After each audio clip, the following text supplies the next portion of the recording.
কাপুরুষের স্ত্রী এদিক ওদিক ঘুরে বেড়ায়, কাপুরুষের মেয়ে এদিক ওদিক ঘুরে বেড়ায়। রাসূল সাল্লাল্লাহু আলাইহি ওয়াসাল্লাম বলছেন, লাঠিটা ঝুলিয়ে রাখো বাড়ির সামনে। পৃথিবীর সবচেয়ে দামি মানুষ, লাঠি দিয়ে বউকে ঠিক করো, পৃথিবীর সবচেয়ে দামি মানুষ।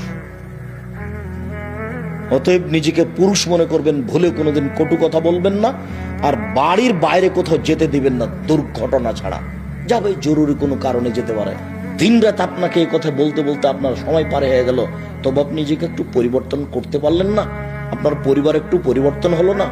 উপস্থিত বৈঠকের মুসলিম বোন, আপনাকে বলছি, দেখেন নিজে থেকে যদি আপনি না মানেন তাহলে কেউ কিছু করতে পারবে না, জাহান্নাম ধরা আছে, এভাবে চলে জান্নাত পাওয়া যাবে না।